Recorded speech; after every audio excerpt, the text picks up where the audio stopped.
Заповедайте.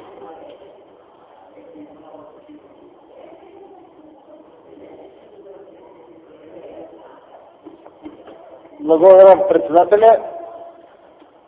Колежке, председателка на Комисията за земеделие, не могам да се изслушам. Значи, колега Панчев, първо е несериозно да манипулирате с агреганите, кои што следва директен пренос од ова седмица во моментот кога вие гласавте воздржан.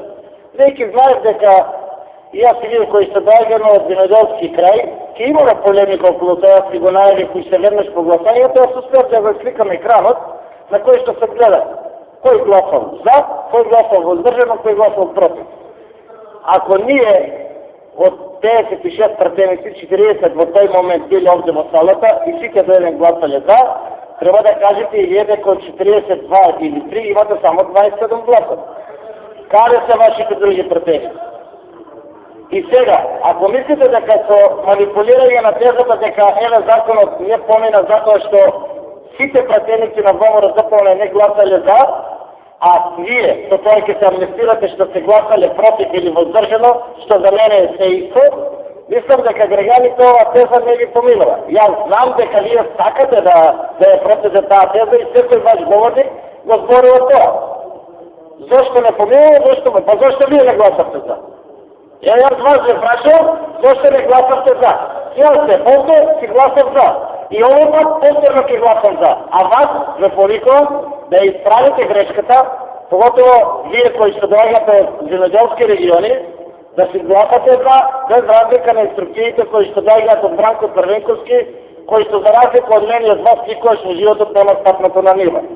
Кога зборуваме сега околу сериозноста на субвенциите и нивното значење, сакам да ви кажам една работа која што за нас, како општина и како регион, е многу важна.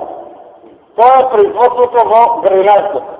Површината на хектари од 50.000 во 2004 сега е на 58.000. Меѓутоа, производството во тони од 700 е пораснато на 9.000. Она што пак друго е најважно и кое што треба да го кажете, а не да манипулирате, е дека вкупниот износ од 28 милиони евра од 2011 година е на 64 милиони евра. Вие добро знаете дека и ние како град Струмица без силни села не можеме ништо. Тука се само цените на извозните производи без калкулирањето на субвенциите. И на крајот на кришта, кога зборувате за субвенции, зашто вие како човек кој што доаѓа од Струмица, тука и Стефанка Ивана, кој исто сакам да ја прашам, беше пратеник од 2002-2006, не се изборите с тие субвенции да бидат од 2005, например, 50 милиони, па сега да дојдат до 180-200 милиони. Туку пред изборите една година дадохте 5 милиони субвенција, и исто така, сакам да ме прашам да ми кажете кои се тројката најголеми субвенции на субвенции во Струмичкиот регион и каква е врската со тоа?